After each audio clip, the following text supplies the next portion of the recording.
Heureux de vous retrouver pour ce numéro spécial d'International. Nous sommes en effet aujourd'hui à Tunis, à l'occasion de la remise du prix Nobel de la paix 2015 au Dialogue national tunisien, ces organisations qui ont ensemble voulu sauver la concorde dans ce pays après la révolution qui s'est produite voici 4 ans. Et puis pour les rencontrer, nous avons aussi voulu retenir un lieu symbolique, le musée du Bardo tel que vous le voyez ici, bien sûr un très haut lieu de la culture tunisienne, mais aussi le théâtre de cet attentat terroriste qui avait tué voici 6 mois 22 personnes. C'est donc ici que je vous propose de suivre International.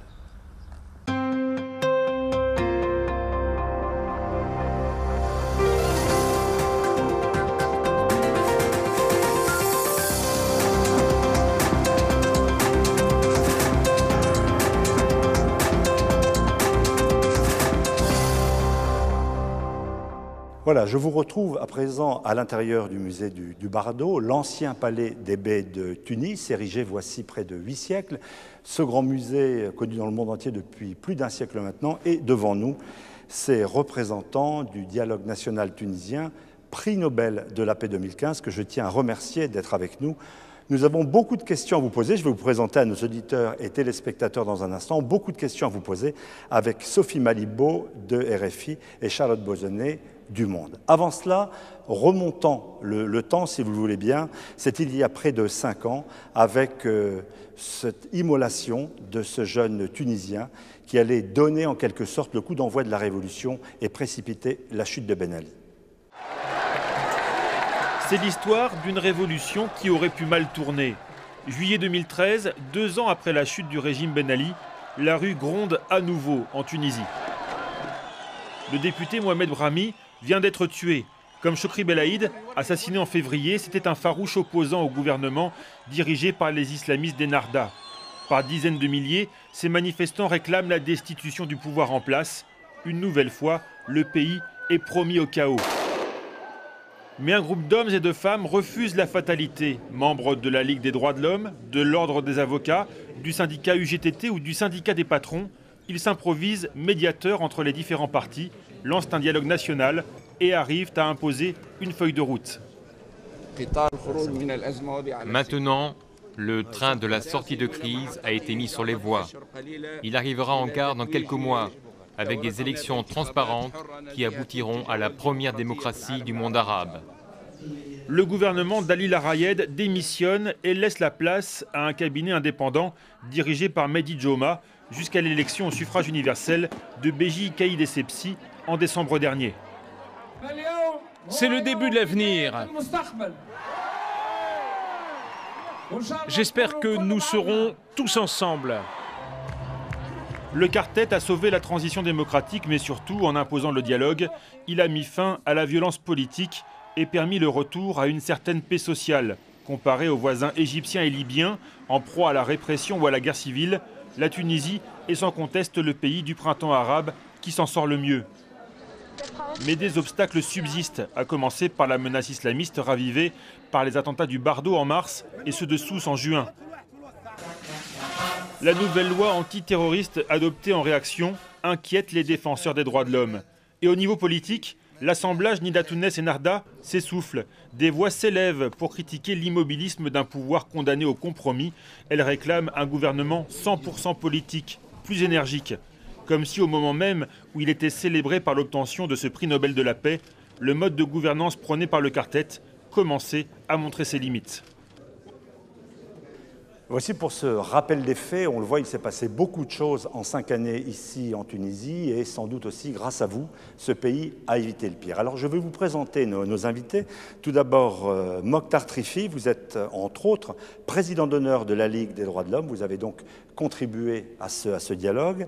À vos côtés se trouve Monia El Abed, qui représente ici l'Ordre des avocats, également un acteur tout à fait déterminant de ce dialogue.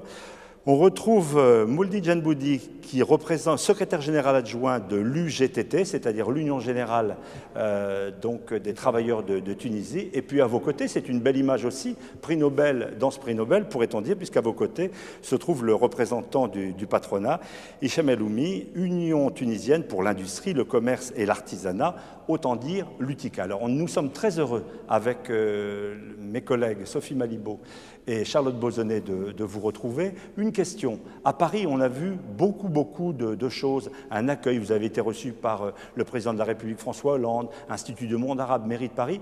On a presque l'impression qu'ici, il ne s'est rien passé. Et que même lorsqu'on discute dans la rue, un certain nombre de Tunisiens ne savent même pas que vous avez le prix Nobel. Qu'est-ce que vous en pensez, Mokhtar Trifi? Justement, moi je trouve que les réceptions qui ont été faites à Paris auraient dû se faire à Tunis. C'est-à-dire que nous, Tunisiennes et Tunisiens, nous avons besoin de fêter un événement mondial, oui, un événement extrêmement positif pour la Tunisie, pour l'image de la Tunisie. J'aurais bien voulu que toutes les autorités tunisiennes se mettent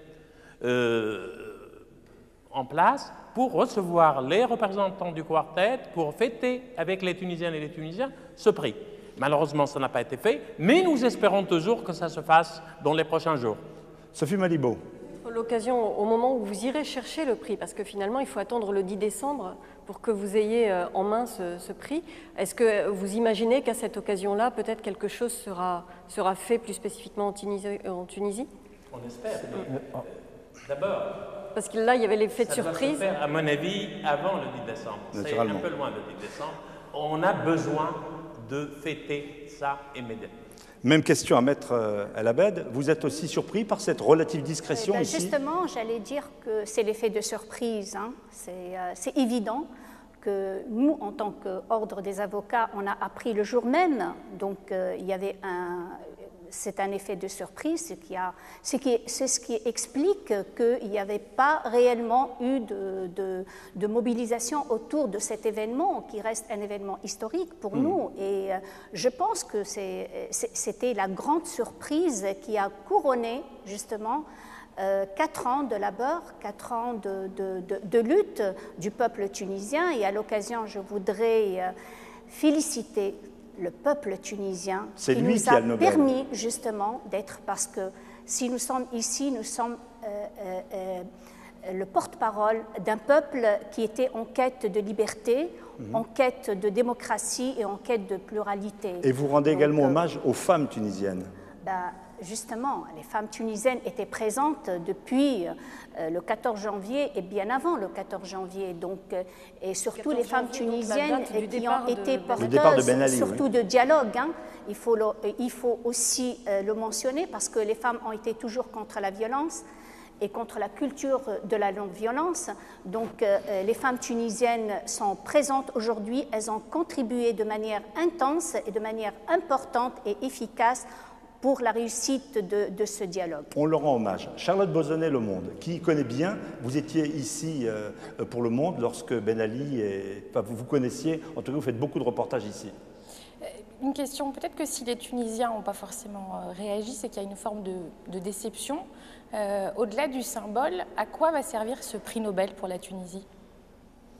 Alors, oui, moi je pense que c'est d'abord une distinction d'envergure mondiale pour la Tunisie. Le choc était important, mais positif. Peut-être que les Tunisiens étaient trop habitués à des choses négatives. D'ailleurs, la veille de cette très bonne nouvelle, il y a eu une tentative d'assassinat d'un député de l'Assemblée des représentants du peuple. Donc on était en plein dans le négatif. Et là, c'était le choc. Et je pense, ce qu'il faut et ce qui est important, d'abord, fêter l'événement en Tunisie. C'est vrai que les Tunisiens étaient très déçus que ce qui s'est passé à l'Élysée ne s'était pas passé à Carthage. Donc ça, je crois qu'il faut le faire au plus vite. Le président de l'Assemblée des représentants du peuple, l'Assemblée nationale tunisienne, a annoncé le jour même de l'annonce du Nobel qui a été accordé au quartet et donc à la Tunisie, qu'il y aurait un événement pour fêter ce prix Nobel. Et ce qui est important, c'est cette fenêtre qui s'ouvre à la Tunisie à travers ce prix Nobel, qui est quand même un événement mondial très important. Il faut que les Tunisiens saisissent cette opportunité pour essayer de communiquer le plus, parce que là, on nous donne plein de possibilités de communiquer, et c'est important de saisir cette opportunité pour reconstruire l'image de la Tunisie, qui est malheureusement a été affectée par les événements, notamment de terrorisme, au Bardo ici même et à Sousse. Donc c'est une opportunité pour nous, Tunisiens. Moulid Gendouli, vous êtes secrétaire général adjoint de l'UGTT, l'Union générale des travailleurs de Tunisie. Même chose, il y a eu une adhésion syndicale avec les patrons, avec les avocats, avec l'Union des droits de l'homme. Ça n'a pas été complexe de jouer le jeu avec des gens, vous êtes côte à côte aujourd'hui, mais avec qui vous, j'allais dire, vous vous engueulez aussi de temps en temps dans les négociations sociales. Oui. De toute manière, c'est vrai, pour le même effet de surprise, nous étions, autant que j'étais surpris par cette bonne nouvelle. Naturellement, dès qu'on a eu l'information, on a constitué une petite équipe pour fêter vraiment cette bonne surprise et en attendant de se réunir avec le quartet pour mieux faire des festivités pour ça. Pour la question de comment on se trouve avec l'UTK, parfois avec les patrons, on ne doit pas oublier que même pour la lutte contre le colonialisme, pour l'indépendance de la Tunisie, nous étions à côté aussi, l'UGTT et l'UTK, pour le combat de l'indépendance. Ce qui vous rassemble est plus fort que ce qui, en négociation, peut vous séparer. Effectivement, c'est l'intérêt de notre pays, mais pour les négociations et pour tout ça, c'est un autre paire de manches. Le dialogue, votre initiative, finalement, elle date de 2013. Est-ce que, dorénavant, le fait d'avoir reçu ce prix, ça vous oblige à l'avenir vis-à-vis de l'extérieur et de l'intérieur ? Je pense que c'est une responsabilité.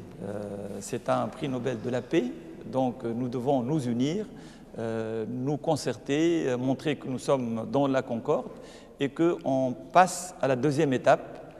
Là, on a réussi la transition politique, maintenant nous devons réussir la transition économique et sociale. Et c'est le grand défi de la Tunisie. Reprendre les chemins de la croissance, créer des emplois, développer nos régions, parce que la révolution, une des raisons de la révolution, c'était la dignité, la liberté, mais également le travail et le développement des régions. Ça, effectivement, on parlera des données économiques, de la croissance qui est un peu en panne dans un moment dans l'émission. Ce qu'on voudrait peut-être aussi vous demander, deux avocats face à nous, pourquoi est-ce que ce qui a marché en Tunisie ne marche pas du tout ailleurs? Pourquoi est-ce qu'il y a des guerres civiles? Pourquoi est-ce qu'il y a des attentats, des migrations dramatiques qui s'opèrent? Et pourquoi est-ce que ce miracle ici en Tunisie, pourquoi est-ce que ce miracle n'est pas exportable? En fait, je pense que ce n'est pas un miracle, c'est un processus. Moi, j'y crois que les Tunisiens ont toujours cru dans le dialogue, c'est-à-dire que les forces vives, du moins, les forces vives démocratiques du pays ont toujours été dans cette approche-là.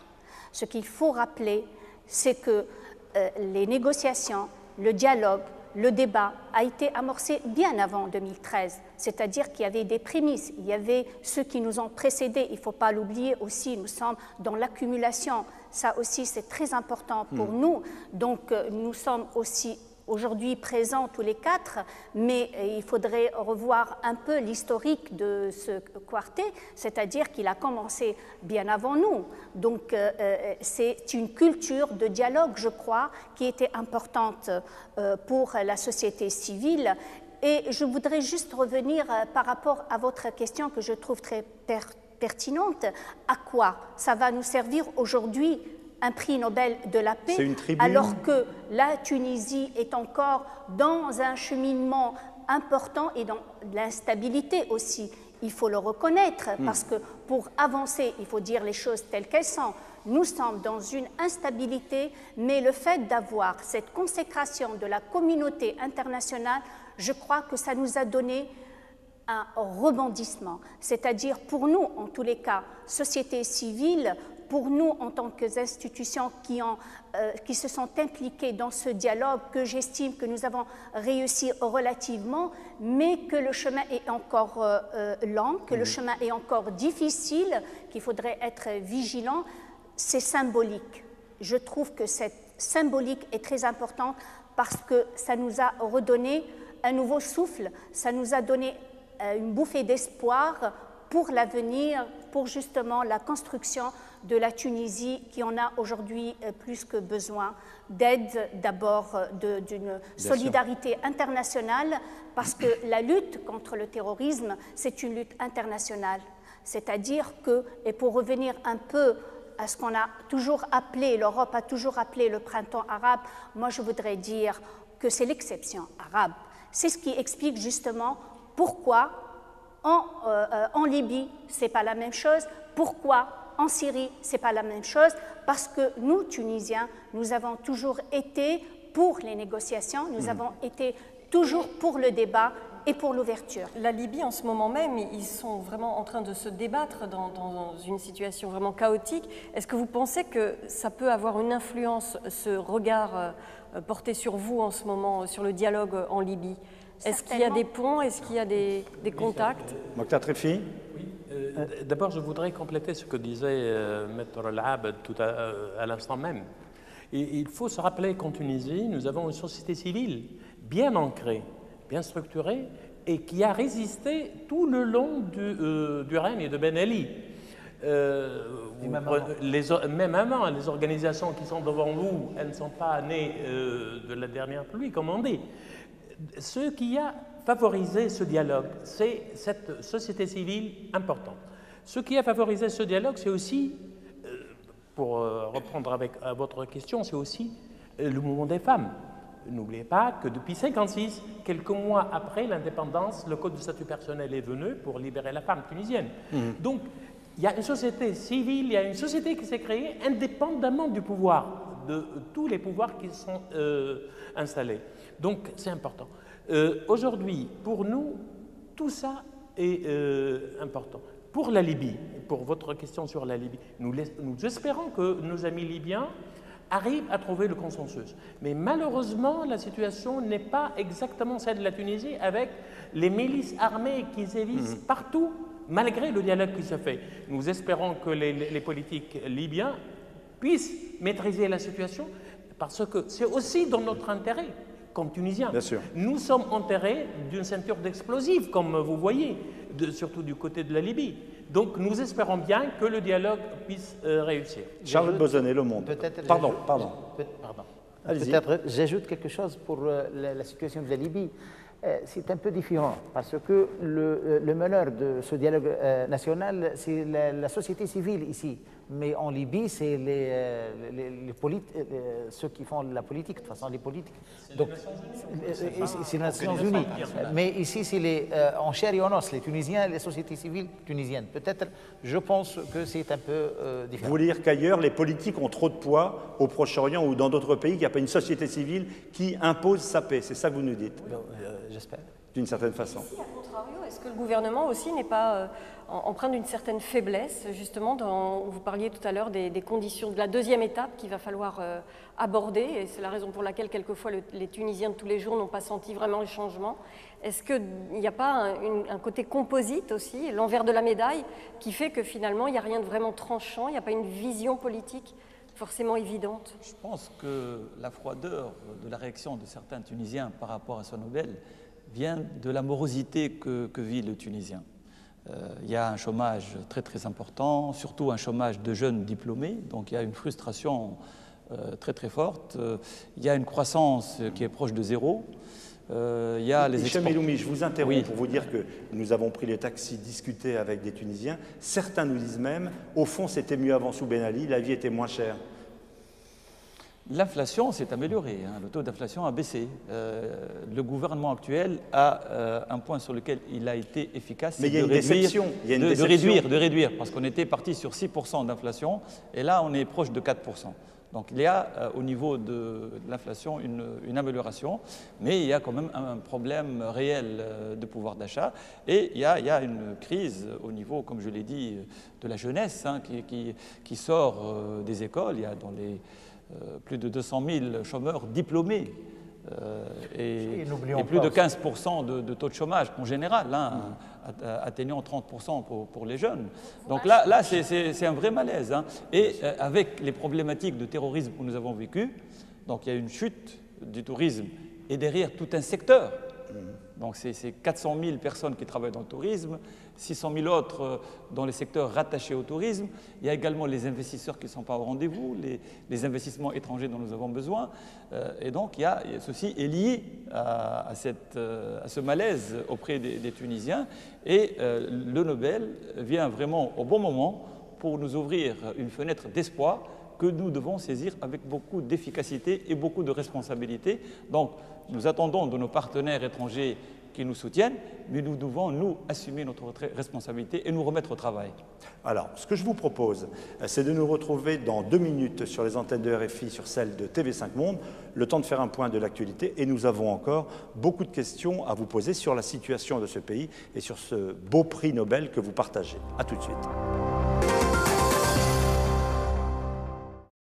Retour dans l'International, nous sommes toujours à Tunis, au musée du Bardo, avec le Dialogue national tunisien, le quartet qui vient d'obtenir le prix Nobel de la paix 2015. Nous sommes heureux de vous retrouver.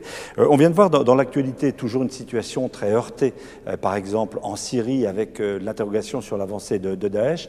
Première question de Charlotte Bozonnet. Selon les Nations Unies, il y a à peu près 5500 Tunisiens qui sont partis faire le djihad en Irak, en Syrie ou en Libye. Qu'est-ce qui a raté dans cette révolution pour qu'une partie des jeunes pense que c'est là-bas que se joue leur avenir? Monsieur Triffi, peut-être? Mokhtar Triffi. Oui, tout d'abord, il faut rappeler que le départ de Tunisiens vers les foyers de tension n'est pas venu avec la révolution. Même avant, il y avait pas mal de Tunisiens qui étaient en Afghanistan, qui étaient en Irak, qui étaient un peu partout là où il y avait des problèmes. Et ça continue. Le problème, c'est pas, on ne peut pas dire que c'est un ratage, mais c'est une radicalisation qui s'est vue progresser pendant les premières années de la Révolution, surtout avec le gouvernement de la Troïka. En plus, un certain nombre même de responsables politiques de l'époque organisaient et encourageaient des jeunes à aller combattre dans les foyers de tension, faire le djihad, puisque pour certains d'entre eux, c'était un devoir religieux. Ça, c'est important. Le deuxième élément important, c'est la situation sociale qui est prévalue tout le long du règne de Ben Ali, qui continue malheureusement à prévaloir dans certaines régions. C'est-à-dire que les jeunes n'ont pas d'espoir. Ou bien ils vont dans le djihad, ou bien ils se jettent à la mer pour aller en Europe. Vous voyez, par exemple, tout le monde se rappelle que tout juste après la Révolution, plusieurs milliers de Tunisiens sont partis pour Lampedusa et pour l'Italie. C'est pratiquement le même phénomène, c'est-à-dire la marginalisation sociale, la précarité de régions tout entières.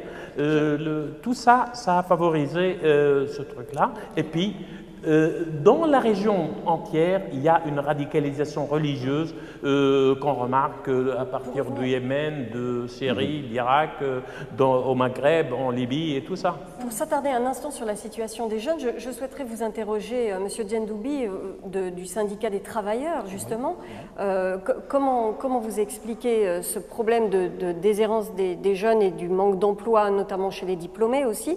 Est-ce que, et peut-être vous aurez peut-être un petit débat entre vous, les employeurs, pourquoi on n'embauche pas en Tunisie? Quel est le problème de l'emploi? C'est l'administration qui bloque, qui est trop lourde, ou ce sont les employeurs qui sont trop... quelle est la source du problème selon vous? Bon, je crois qu'il y a un problème de confiance au niveau des investisseurs, notamment étrangers, c'est ce que j'ai dit.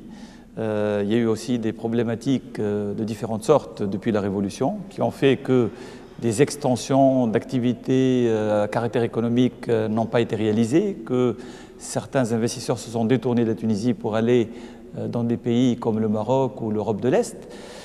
Il y a également une contraction. Aujourd'hui, on constate une contraction du marché local à cause de la baisse du tourisme, donc du flux de touristes. Le tourisme est réellement en panne. On le voit ici dans ce beau musée qui a été frappé au cœur. On rappelle l'attentat, 22 morts. Il y a beaucoup moins de touristes actuellement dans votre pays. Donc l'industrie touristique, qui était primordiale, est en panne. Voilà, donc tous les secteurs qui travaillent pour le tourisme, notamment le secteur agroalimentaire, le secteur du transport, certains services, l'artisanat par exemple, est un secteur qui est employeur. Plus de 300 à 400 000 personnes travaillent dans ce secteur-là. Donc tout ceci ceci fait qu'il y a ce problème de manque de création d'emplois. Et les entreprises ne peuvent pas créer d'emplois si elles n'ont pas de marché derrière. Si nous avons, et moi je représente bien sûr les entreprises privées, si nous avons une baisse d'activité, une perte de confiance dans nos clients par exemple, qui ne veulent plus venir pour négocier les marchés, parce que dans le textile, nous avons l'habitude de recevoir les donneurs d'ordre. Maintenant, ils rechignent à venir en Tunisie, et même s'ils viennent, ils rentrent dans la journée. Nous, on souhaiterait qu'ils viennent, ils restent une semaine et qu'ils puissent discuter calmement, faire des visites d'usines, passer des commandes et donc redonner de l'activité aux entreprises, ce qui va créer automatiquement des emplois. Monsieur Elhoumi, dans un pays comme l'Égypte, qui a aussi une menace sécuritaire extrêmement prononcée, il y a des gros contrats, il y a des foires commerciales qui permettent de redonner de l'emploi, même si là aussi, dans ce pays aussi, il y a des difficultés. Mais l'économie tunisienne est beaucoup plus atone. Je dirais, moi je vais plus loin que l'Égypte. Je prends des pays hyper dangereux, le Mexique par exemple, le Honduras. Ils reçoivent des investissements en masse. Mais le Mexique est un grand pays, l'Égypte est un très grand pays, avec déjà un grand marché local. Nous sommes un petit pays avec de petits moyens et notre marché s'est rétracté avec cette crise touristique et il y a une baisse de commandes. Donc, moi je dis que ce prix Nobel est une opportunité pour nous pour redorer notre image à l'international. Malheureusement, cette image a été impactée très négativement par l'attentat de Sousse. Et l'attentat de Sousse, ce n'est pas seulement l'attentat de Sousse, c'est un peu le manque d'efficacité des forces de l'ordre. Et ça, je le dis, sous ma responsabilité. Pendant 20 minutes, donc le terroriste a exécuté ce qu'il devait faire sans qu'il y ait intervention de l'ordre. Donc, il y a eu quelque part une perte de confiance dans le système sécuritaire tunisien, mais maintenant le gouvernement est en train de réagir de manière extrêmement efficace et la sécurité se rétablit de manière visible et très rapide. Également la sécurité dans les bâtiments publics, dans les hôtels, dans les entreprises. Et donc il y a un grand travail avec le soutien de nos amis des pays étrangers, notamment la France, l'Allemagne, la Grande-Bretagne, les États-Unis, qui nous soutiennent pour renforcer la sécurité et donc pour rassurer nos partenaires étrangers, qu'ils soient touristes ou investisseurs. J'ajoute peut-être pour les jeunes, pour le problème du chômage.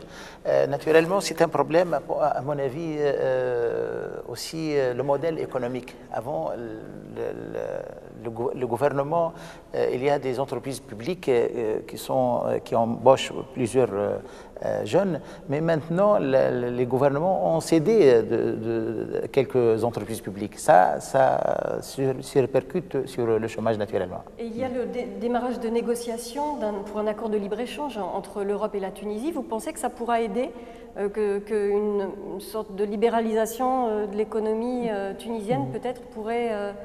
Qu'est-ce que vous en pensez? Non, c'est un sujet vraiment très épineux qu'on doit le voir calmement pour voir les côtés positifs et les côtés négatifs aussi, surtout l'agriculture. Je voudrais intervenir sur ce côté-là. Oui, je voudrais intervenir sur ce côté-là parce que c'est un côté qui touche directement l'entreprise. Moi, je pense que l'ALECA, donc l'accord de libre-échange complet et avancé, est une opportunité très importante pour la Tunisie, parce qu'il nous permet de nous aligner sur les standards internationaux et de nous positionner sur le plan international. Ça, c'est un point très important. Par contre, il y a des risques importants pour le secteur de l'agriculture et pour le secteur des services. Donc, il est nécessaire de faire ce qu'on appelle la mise à niveau de ces secteurs-là, avant d'ouvrir et de les mettre en concurrence avec des entreprises, avec des organisations beaucoup plus efficaces et qui ont même des subventions de leur pays. Il faut absolument remettre à niveau. Ceci a été fait pour l'industrie, avec succès. L'industrie a été mise à niveau et aujourd'hui, la Tunisie est le premier pays exportateur de produits industriels du sud de la Méditerranée vers l'Union européenne. Donc ça, c'est une expérience réussie au niveau industriel. Charlotte Bozonnet, Le Monde. Vous parlez des questions sécuritaires. Est-ce que vous estimez que le soutien de la France et de l'Europe est suffisant aujourd'hui pour la Tunisie? Non. Je le dis clairement que nous avons espéré depuis longtemps que la France, l'Allemagne et les grands pays européens, les grandes démocraties européennes viennent en soutien à l'armée tunisienne et aux forces de sécurité d'une manière plus substantielle, plus conséquente. Bien sûr, je ne dis pas qu'il n'y a pas de soutien, Mais c'est un soutien insuffisant. Lorsque nous voyons sur nos frontières, par exemple avec l'Algérie ou avec la Libye, avec la Libye, nous sommes en train de creuser des tranchées tout le long de la frontière. Nous avons besoin d'un système électronique de surveillance efficace pour compléter. Bien sûr, nous espérons. Nous avons besoin d'hélicoptères, nous avons besoin de matériel de pointe pour lutter, et surtout du matériel électronique pour lutter. Nous l'attendons, ce matériel. Ça a été promis à plusieurs reprises. On l'a entendu sur les radios et les télévisions, mais ce n'est pas suffisant. C'est pour ça que nous disons que pour que la démocratie qui vient d'être primée, la démocratie tunisienne qui vient d'être primée, puisse continuer, puisse prospérer et puisse donner l'exemple pour les pays voisins. Il faut que nous soyons aidés pour que le terrorisme n'ait pas le dernier mot. Parce que c'est ce modèle démocratique qui est visé. Les terroristes, vous comprenez bien, vous le savez, tout le monde le sait, c'est un autre modèle de pensée. C'est un modèle totalement contraire à celui que nous sommes en train de fêter aujourd'hui. Donc les pays démocratiques sont appelés, bien sûr, à soutenir cette démocratie naissante, d'autant plus que sur le plan, comme le disaient les amis tout à l'heure, sur le plan économique, il y a beaucoup de choses à faire. Le terrorisme influe largement sur notre situation économique et sociale. Et bien sûr, les gens, surtout les jeunes, commencent à désespérer de la démocratie parce qu'ils ne voient pas les dividendes. Bien sûr. Alors, est-ce qu'il n'y a pas, Monia El Abed, encore une fois, un envers de la médaille, c'est-à-dire que si on met l'accent à ce point-là sur le sécuritaire, le tout sécuritaire, on ne risque pas d'arriver à d'autres types de dérives liberticides? Oui, tout à fait. Je pense aussi que c'est un problème d'équilibre aussi. Nous vivons une crise sécuritaire, c'est certain, personne ne peut le nier. Nous vivons aussi une crise sociale et une crise économique aiguë. Donc, s'il y a eu révolution, c'est parce qu'il y a eu chômage. Il ne faut pas oublier aussi le processus qui a mené au 14 janvier. Il y a eu le procès de Gafsa de 2008.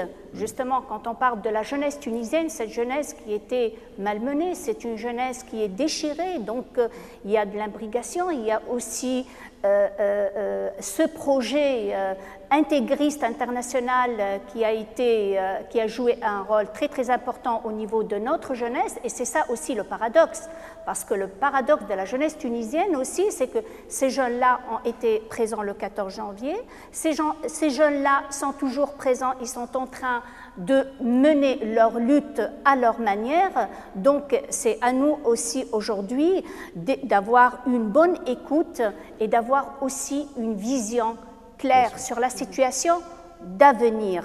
Ce prix-là a été pour nous quelque chose de une consécration internationale, mais on doit aussi doubler d'efforts.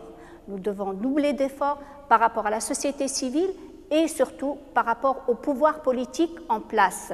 Donc notre rôle à nous, c'est de faire cette pression par rapport à nos dirigeants, d'avoir une vision globale, d'avoir une clairvoyance sur le plan social, économique et sécuritaire. Je crois que c'est une question d'équilibre. Il ne faut pas favoriser le sécuritaire par rapport à l'économique et par rapport au social. C'est un tout.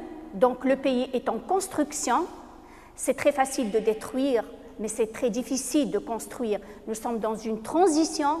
3 ans, on peut dire que pour nous c'était long. Vous pensez que les choses sont la progression tout de même est irréversible, qu'on ne risque pas un retour à l'ordre ancien par moment, une volonté de tout surveiller? On parle d'une remontée de ce qu'on appelle l'état profond, la surveillance, les écoutes, les indiques dans la rue, ces choses-là. C'est fini?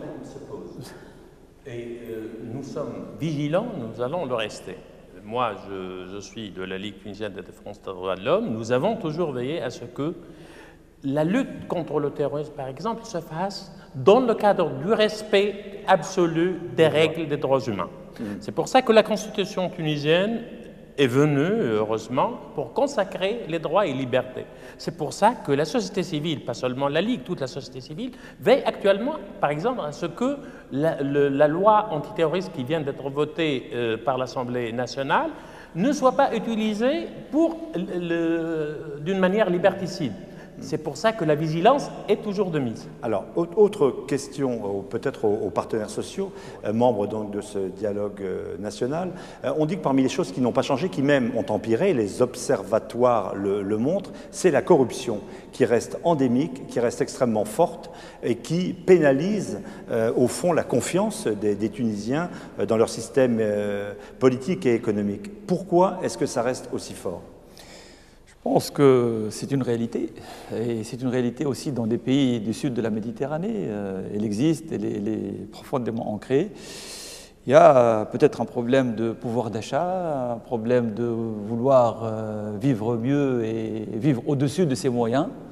Et malheureusement, la conséquence, c'est cette corruption. Mais il faut quand même une mobilisation nationale, sérieuse et rigoureuse pour lutter contre cette corruption qui a plusieurs formes. Il y a la petite corruption et puis il y a aussi la grande corruption liée au marché public et au marché de toutes sortes. Donc là, il y a un travail. C'est un phénomène qui existe dans le monde entier, mais qui malheureusement est très présent dans nos pays. Et qui effectivement, peut-être le prix Nobel, ça nous motive davantage pour mieux être vigilant pour ces phénomènes, entre autres la corruption. Et par exemple, le projet de loi sur la réconciliation économique qui prévoit une amnistie pour les hommes d'affaires qui avaient été coupables de corruption sous Ben Ali, c'est quelque chose qui peut améliorer la situation économique du pays ou est-ce que ce n'est pas un signal d'impunité ? Je pense que ce projet de loi a été manipulé pour dire qu'il a été fait dans le but de faire échapper certains responsables de corruption, dont des hommes d'affaires, de la sanction. Nous, en tant que représentants du patronat, nous disons que personne ne doit échapper aux sanctions. La seule chose qui est intéressante dans ce projet de loi, c'est d'accélérer la résolution des dossiers liés à la corruption. Parce que depuis la Révolution, on parle de ces problématiques de corruption, de chefs d'entreprise interdits de voyage, et finalement, rien n'est tranché. Et vous avez des entreprises, des activités économiques qui sont bloquées parce que la décision n'a pas été prise. Donc tout ce qui peut accélérer les prises de décision sans échapper à la sanction. Donc que s'il y a malversation, s'il y a corruption, s'il y a problématique à caractère économique et financier, ça doit être traité de manière transparente, efficace. Et la question aussi, c'est que la loi de la justice transitionnelle met dans le même panier tout ce qui est dossier à caractère économique avec tout ce qui est problématiques liées aux droits de l'homme, à la torture, au dépassement et à tout ce qui est atteinte aux droits de l'homme. Nous pensons que ce sont deux choses séparées. Donc les dossiers économiques, c'est une chose, les droits de l'homme, la torture, toutes ces questions-là, ça doit être traité à part. Charles Besonnet. Je voudrais dire un petit mot là-dessus, parce que nous avons des... Notamment sur la torture, vous êtes membre de l'association de lutte contre la torture. Oui, je suis membre de l'exécutif de l'OMCT, l'Organisation mondiale contre la torture. Or, elle continue dans votre pays, la torture. Oui, justement, la torture continue. Et c'est pour ça que nous avons toujours sonné le signal d'alarme, pour dire que l'impunité dont jouissent les tortionnaires permet que ce phénomène continue. Nous avons instauré en Tunisie une loi pour un mécanisme national de prévention de la torture, mais le mécanisme lui-même n'a pas été installé 2 années après le vote de la loi. Mais je voudrais revenir en une seule phrase sur la loi de la réconciliation économique. Moi, je crois que ça donne un signal fort à la corruption. Pourquoi? Parce que, à tort ou à raison, mais je crois à raison, les gens ont compris que cette loi veut amnistier les corrompus, veut amnistier ceux qui ont mis la main dans le sac, comme on dit, pour puiser dans les fonds publics, etc. Donc, cette loi, elle doit être retirée, c'est la demande pratiquement de toute la société civile, des partis politiques, les grands partis politiques, des organisations nationales, comme le GTT. Oui. Tout le monde demande à ce que cette loi soit retirée. Ouais. Au moins qu'elle soit rediscutée, redéfinie, modifiée sur un grand nombre de questions. Je voudrais juste rappeler une chose, c'est par rapport à tout ce qui touche à la corruption. C'est très important parce que un pays ne peut pas avancer vers la transparence et vers la démocratie sans qu'il y ait réellement des mécanismes de lutte contre la corruption.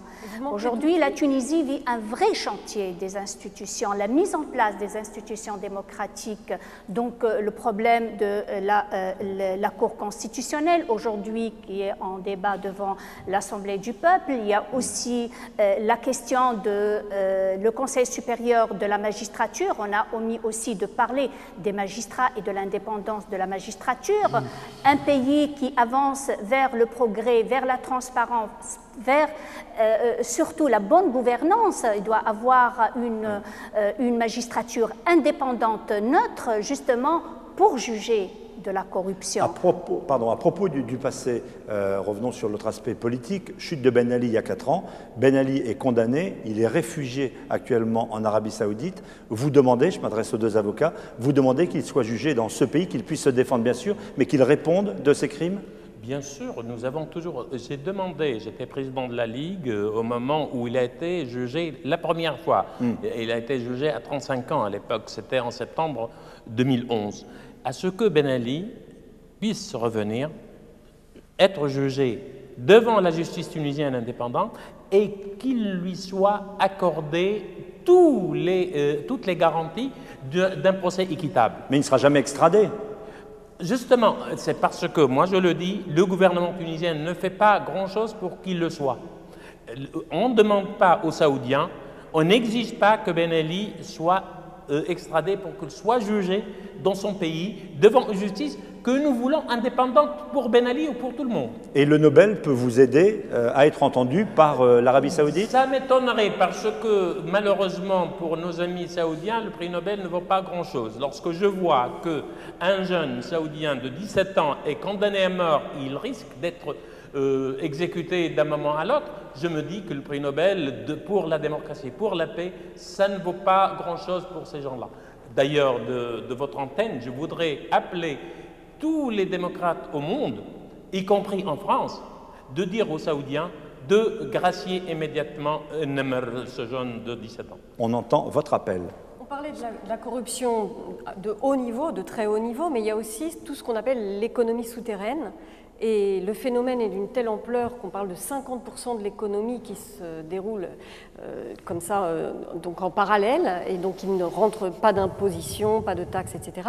Mais que ferait-on pour les gens qu'on priverait de ces ressources? Est-ce que le pays est en mesure de remplir ses objectifs de diminution de l'économie souterraine? C'est un grave problème.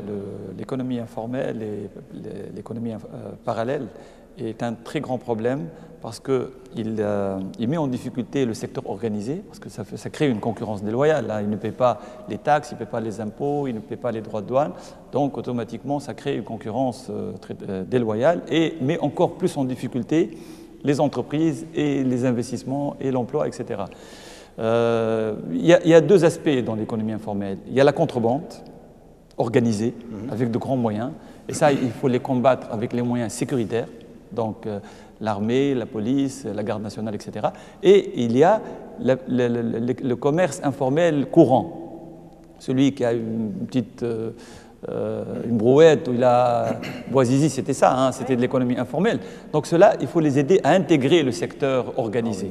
Donc en facilitant un petit peu les procédures, parce que souvent on va dans l'informel parce que l'administration est très compliquée et très tatillonne et il faut 50 autorisations pour organiser son activité. Alors nous arrivons presque au terme de cette émission. Nous sommes toujours à Tunis, au musée du Bardo, à l'occasion de l'attribution aux associations que vous représentez, aux institutions que vous représentez de ce Nobel. Au fait, qui va aller chercher le Nobel de la paix? Vous êtes déjà mis d'accord? Vous savez qui va aller le chercher, non? Tous les 4? On va se réunir les 4. Les associations vont certainement en discuter. Voilà. Ça va être un point important également de votre accord? Ça ne va pas briser votre harmonie? Non, pas du tout. Certainement pas. Certainement. Et nous irons les 4. Mais après, on verra le côté pratique. Les 4 pratique. seront là, ouais. Et le côté pratique sera organisé en concertation. En concertation, naturellement. Et l'argent, vous allez en faire quoi? L'argent du prix, vous allez en faire quoi? on pense... moi, je pense c'est une autre question. aux œuvres sociales. Moi, je pense aux œuvres sociales. La dernière question à laquelle nous avons pensé. Bon, ce qui est le plus important, c'est l'image, la confiance que ça redonne. La Tunisie qui sort rehaussée de ce prix et que nous voulons fructifier de par le monde. Pour l'argent, vous savez, nous avons beaucoup de choses à faire avec l'argent. Ça ne va pas être difficile de le dépenser. Je crois qu'il n'est jamais arrivé. Le plus important, je pense que c'est ce message d'espoir pour toutes les Tunisiennes et tous les Tunisiens pour ce prix Nobel de la paix. C'est pas peu, mais c'est pour doubler nos efforts pour la construction de la Tunisie, une Tunisie que nous voulons démocratique, libre et bien sûr pour la jeunesse tunisienne et surtout pour en finir, je ne peux pas ne pas le dire, pour la femme tunisienne qui a été présente, qui est toujours présente et qui a contribué justement à un dialogue efficace. Et ce dialogue que nous représentons aujourd'hui, c'est grâce aux femmes qui ont lutté dans l'ombre. Et ça, je tiens à le dire. Eh bien, merci pour cette très belle conclusion. Je vous rappelle que nous étions à Tunis à l'occasion de la remise du prix Nobel de la paix 2015 au dialogue national tunisien. Merci d'avoir été avec nous. Nous espérons avec vous l'exemplarité peut-être contagieuse, en effet, de ce qui se passe ici en Tunisie. Merci au ministère de la Culture de Tunisie et à la direction de ce musée qui a bien voulu exceptionnellement nous accueillir ici pour que ce symbole également d'un tourisme, d'un musée, d'un accueil qui est en train de se construire, de se reconstruire, permettent aux touristes de revenir et de contribuer donc à ce réveil, à ce dynamisme de la Tunisie. Merci à vous de nous avoir suivis sur les antennes de RFI, de TV5 Monde et bien sûr à la lecture du Monde. Et on se retrouve la semaine prochaine dans probablement le studio de Paris pour un autre numéro d'International.